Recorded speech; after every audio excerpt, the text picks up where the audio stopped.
Hey, this is the Body Punch Podcast, and my name is Naz. Let's talk about this UFC 259 press conference.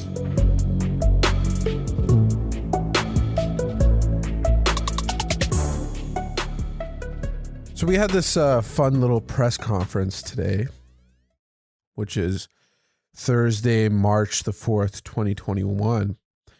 It was for UFC 259. There's a lot of interesting tidbits of information that we get from these press conferences. I think a lot of people just watch them and they don't think about the intricacies that are going into this, and we're going to talk about this.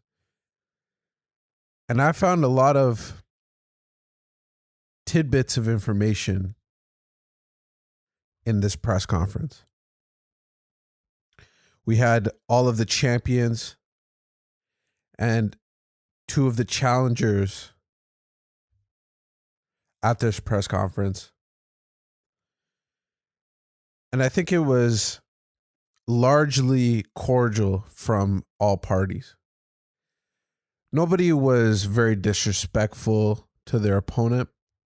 We saw Aljamain Sterling say a couple of words to Petr Yan, the champion of the bantamweight division. But largely, everybody was pretty nice to each other. Nobody had much ill will to their opponent. Now, in the stare downs, we saw a little bit of a different story.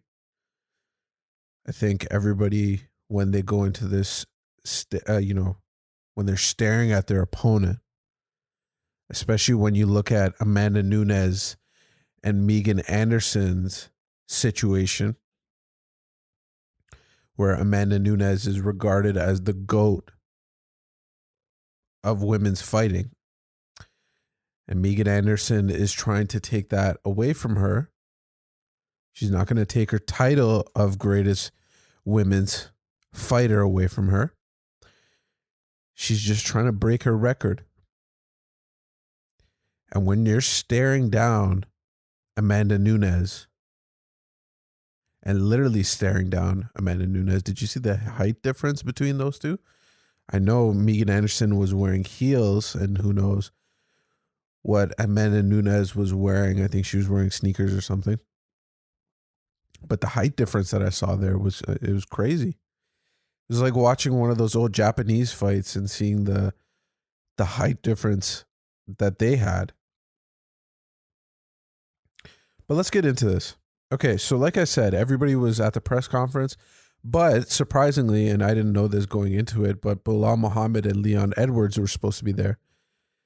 Looked like Leon Edwards was there.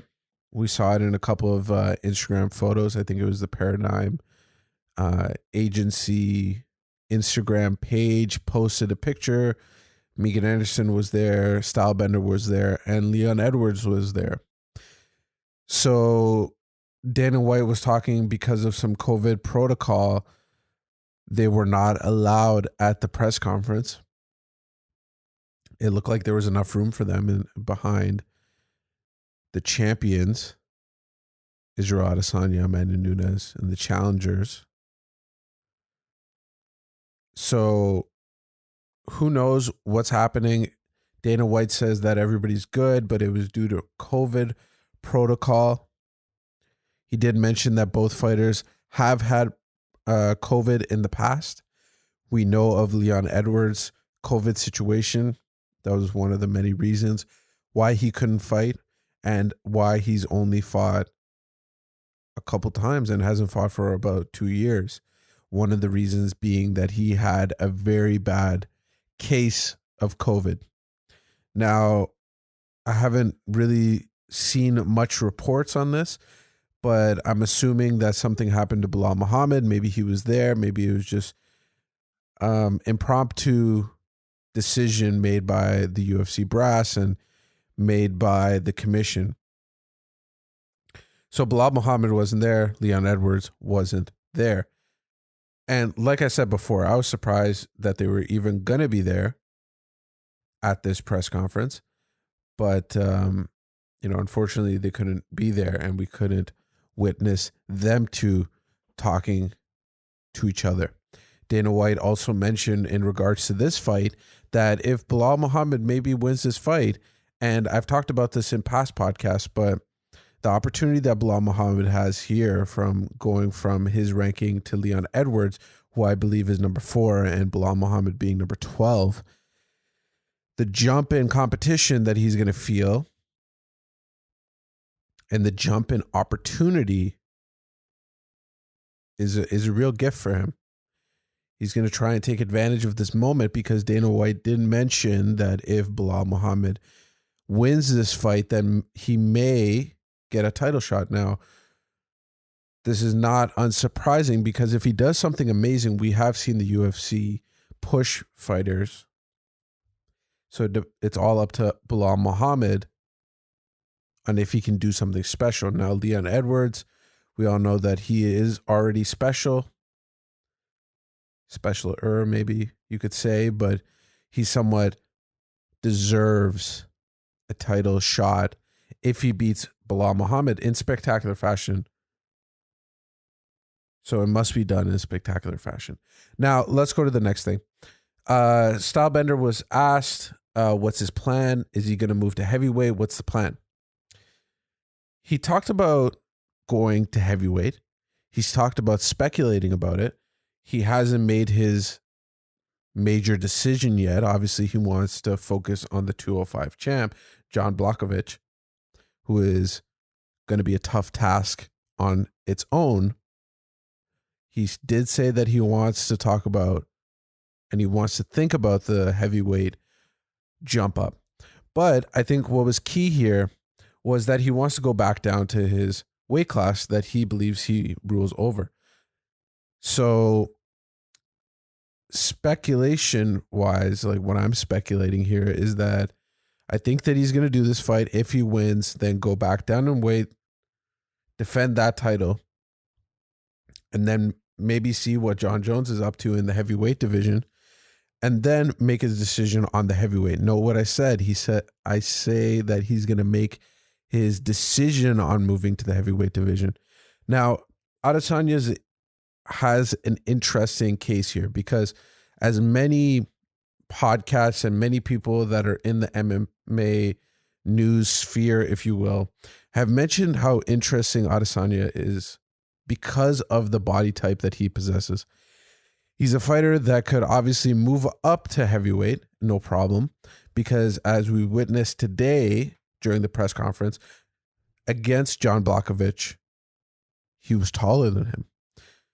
And on top of that, we've seen Adesanya fight at heavyweight before, and we've seen him dominate the weight class that he's in. So some people like Dan Hardy have talked about maybe even dropping down to 170, which would be ridiculous. But we get the idea here. He's in an interesting position. He has the body. He has the frame. And what I'm talking about is his physical composition. He has the frame to move up and down weight classes.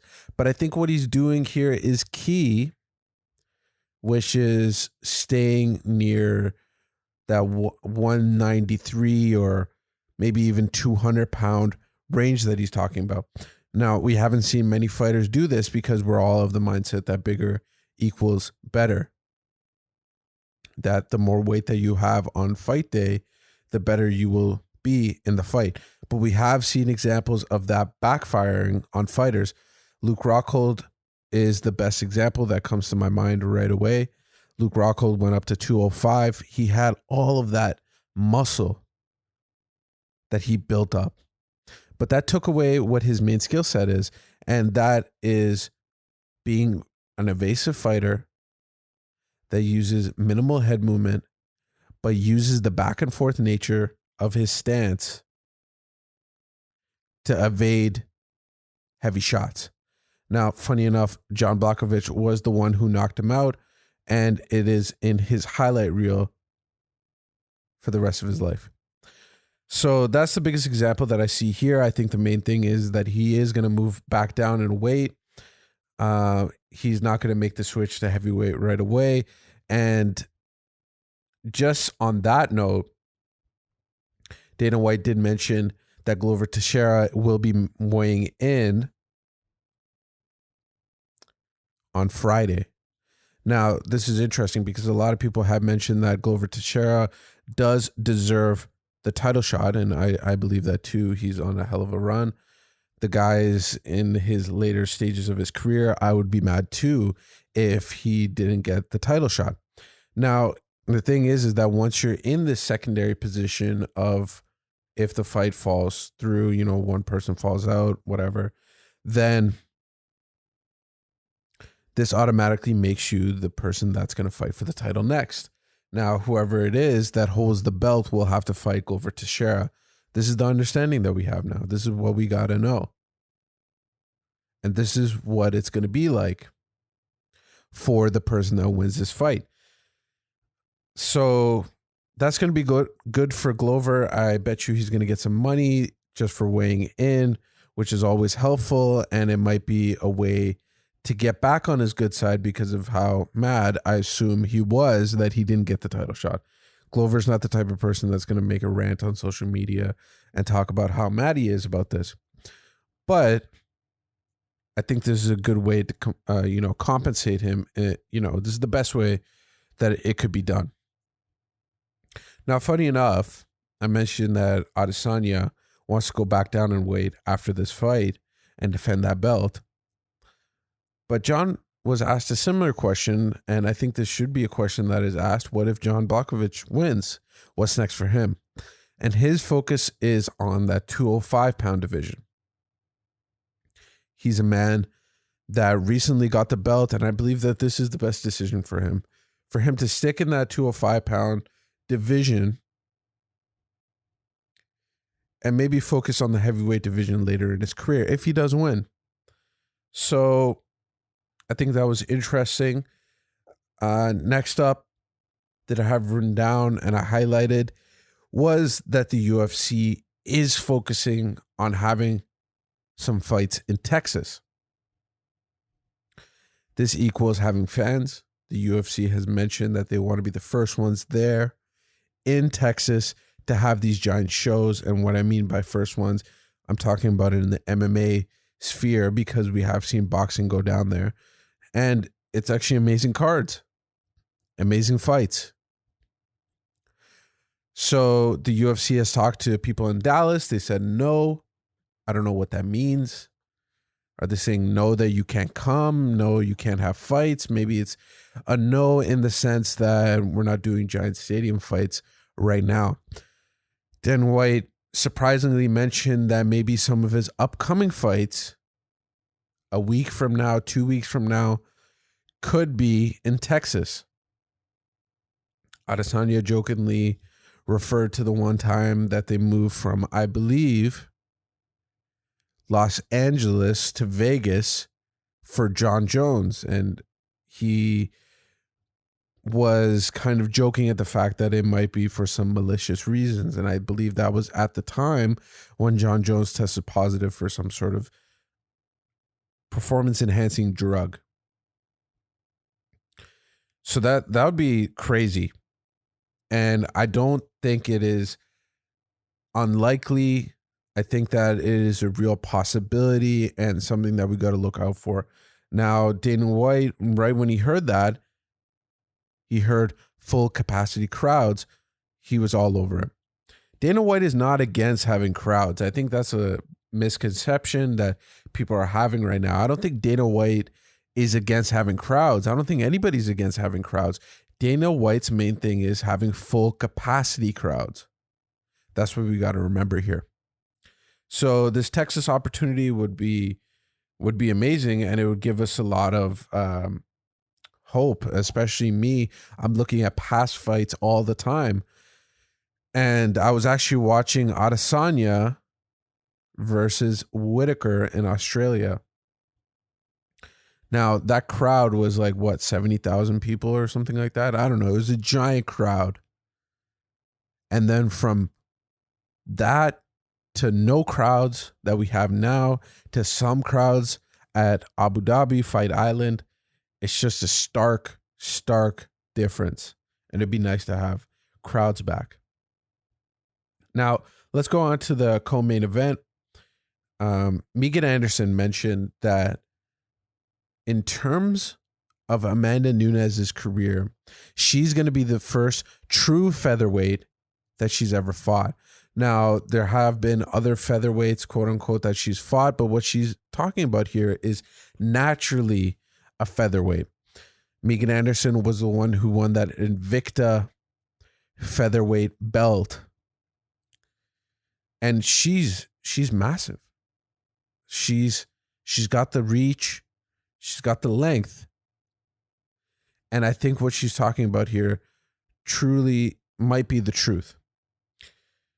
Some people are just moving up from the weight class below and saying that they're featherweights, but they're not actually true featherweights. What I mean by true featherweights is if she had to cut the weight, Megan Anderson, I think Megan Anderson could make it. But what she means is that it's going to be a super hard time and she won't be able to do it. So the next thing is let's go into the Petr Yan and Aljamain Sterling fight. Now, I mentioned this in one of my previous podcasts because this is a massive fight card. We've been doing a bunch of fight analysis for this card. I had some of my friends hop in podcasts and we discussed it. Go check those out. But like I mentioned, Aljamain Sterling keeps on harping on the BJJ that he's going to use. And once he gets Petr Yan's back, it's going to be game over. Now, Petr Yan, unsurprisingly, mentioned his striking. His amazing technical striking. And he mentioned that, hey, listen, on the feet, I'm going to get you on the feet. Now, this is a big clash of styles that we got right here. And I think it goes back in the day when you got specialists. And this is what this fight's all going to be about. Now, if you're going to explain this fight to a casual fan, I think this is the way that you have to explain it is if it goes to the ground and Aljamain gets Petr's back, then it's kind of game over. If they stay on the feet and Aljamain is not using his tricky takedowns that he famously uses, then it's Petr Yan's fight. Dan Hardy mentioned that this is a 50-50 pick'em fight, and I totally agree with him. You know, each of the ways that I see this fight going, it goes to one person, it goes to another person. You know, either it could be a jiu-jitsu match that Aljo might win, and then we think about the striking match that Petr Yan might win. So this is a 50-50 fight, and I just thought that it was interesting that how outspoken they are about their game plans right here. They're not faking us out or anything like that. They're truly saying that, hey, the jiu-jitsu fight is Aljo's. The striking match is Petr Yan's. So I thought that was interesting that they brought that up. Now, aside from the fighters that were at this press conference, there was a bunch of other news that Dana White had mentioned. I wanted to talk about this real quick. Khamzat Chimaev. He came to the United States because he had some difficulties after his battle with COVID, and they say that he has some lingering effects. He put out a tweet or an Instagram post, I forget what it was, but it was saying that, hey, I'm going to retire. I'm done with this. He can't train at full capacity. Now, Dana White mentioned, and Joe Rogan mentioned, and a bunch of people mentioned that it might be due to the fact that this guy is on some drugs, and, you know, it might be due to the fact that he's not resting. Dana White just kept on mentioning it, that the doctor was like, you got to rest. And he was not resting. He was still training like a maniac. So this is some kind of breaking news that we got to follow and we got to stay focused on, because if Khamzat Chimaev leaves, then, I mean, a lot of people love him for his style and fighting constantly. So it's something that we got to look out for. It's something that we got to totally look out for. And it'd be interesting to find out if this is due to the drugs that he's taking. This might be some sort of mindset that he's always had, that he's never wanted to do it. And, you know, he's just been lucky kind of thing. But we can see it in his technique. We can see it in the way that he's fought fighters before, that he does have the skills and interest. And from everything that we're hearing, this guy's a workhorse when it comes to MMA. Next thing, Dana White mentioned Alistair Overeem and JDS getting released. Unfortunately, they got released, I believe, yesterday. Two veterans in the heavyweight division that are, you know, just getting cleared out. I mean, Alistair Overeem, we talked about this in the post-fight podcast that we did after his loss. And at the end of the day, that was one of his only chances left. At the time, it was, we believe that it was his only chance left to get that elusive heavyweight belt that he's been looking for his whole career. He's had all the belts, and this just might be a reset for him, and this might just be a forced retirement for him.